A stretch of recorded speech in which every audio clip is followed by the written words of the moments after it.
the question that the sister has been asked by certain non-Muslims is that it appears that there is no continuity in the Quranic chapters, that a chapter finishes and stops and a new topic starts with the next chapter.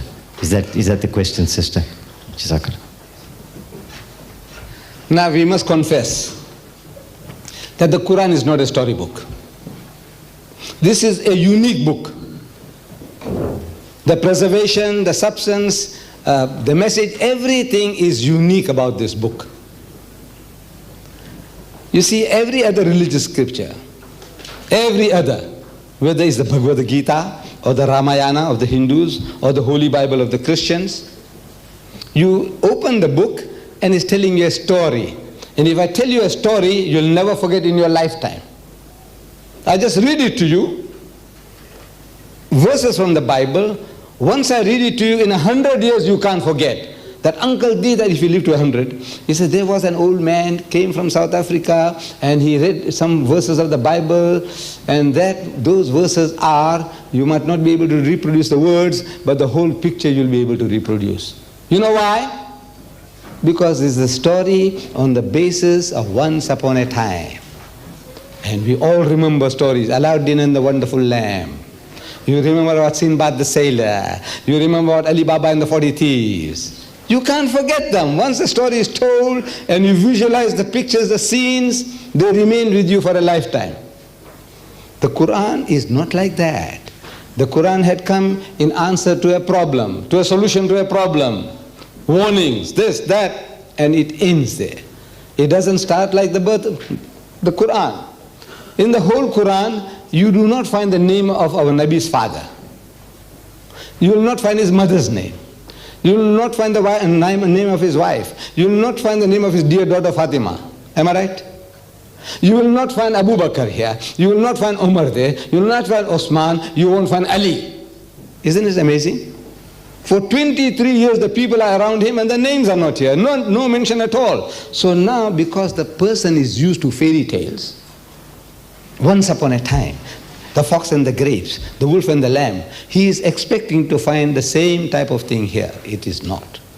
Allah Bari Ta'ala speaks, and when he speaks by telegrams. It's not like this, like that. He doesn't talk like this. قُلْ هُوَ اللَّهُ أَحَدٌ. Say he is Allah, the one and only. Allahu Samad, God the eternal absolute. لَمْ يَلِدْ وَلَمْ يُولَدْ. He does not beget and is not begotten. وَلَمْ يَكُنْ لَهُ كُفُوًا أَحَدٌ. And there's nothing like unto him. Finish, full stop. Now, grapple with it. Difficult. Ask you, what did I say? What did I say? He said, well, you said there's only one Allah, one God. I said, yeah. What else? He said, well, it's got no father, no son. I said, yes. What else? Finish. Why? This is not a storybook. You read the Bible or any other book. I said, look, I give you an example.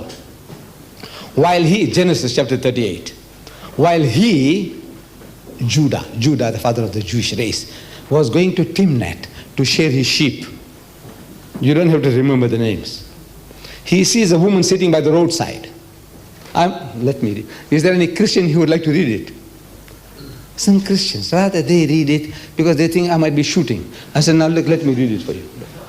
I might be thumb sucking from somewhere. I said, no, let me read it for you. And I like to, I don't know, right, let me read it for you. I'll try. Genesis chapter 38. I'm starting from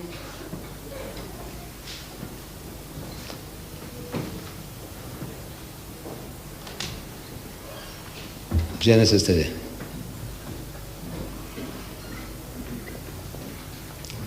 Genesis chapter 38. Right. When Judah saw her, he thought her to be an harlot. You know what it means? A prostitute, a whore. He thought that she was a harlot because she had covered her face. And he turned unto her by the way, by the roadside, and said, go to, I pray thee, let me come in unto thee. I'm reading the Holy Bible. Don't take objection. I'm reading the Holy Bible to you. Allow me to come in unto you. And she said, what wilt thou give me, that thou mayest come in unto me? And he said, I will send thee a kid from the flock, a goat kid. for doing me the favor. I'll send you a kid from the flock. And she said, will thou give me a pledge, a guarantee? Suppose you have a good time, jolly good time, and you go away and you don't send it. I want a guarantee, pledge, that till thou send it. And he said, the father-in-law telling his daughter-in-law, what pledge shall I give thee? What guarantee do you want? And she said, thy signet, your ring, and your bracelet. The old people those days used to wear bangles. And your bracelet and your staff, the danda, the rod of Moses, which is in thine hand. And he gave it to her. And he came in unto her, and she conceived by him. And she arose and went away and laid her by her veil from her and put on the garment of her widowhood, and so on. And then twins are born, and they're struggling in their mother's womb. The same chapter 38. Ask the Christian who's asking you this, he said, read it. Beautiful continuity. Is that what you're hungry for? You see, this story what I told you now, you'll remember all the time, because that is the type of story that we are apt to remember. You can visualize the old man going to Timnah to share his sheep. He sees a woman sitting by the roadside. He thinks she's a prostitute. He comes up to her and he makes a suggestion. He said, now, she says, what will you give me? Same what the prostitutes are doing day and night in London. Same type of religion. You can never forget. The Quran doesn't talk like that.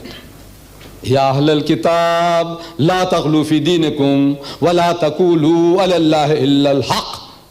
So, oh people of the book, don't say this, don't say anything but the truth. Innamal masih, most certainly. This is how the Quran speaks, which is a very concentrated stuff. Therefore, the non-Muslim is finding difficult. And I sympathize with them.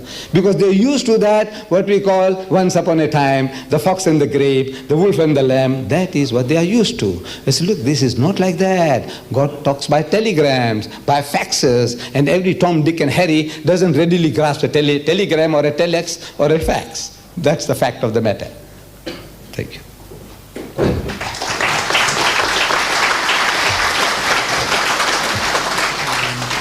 Jazakallah.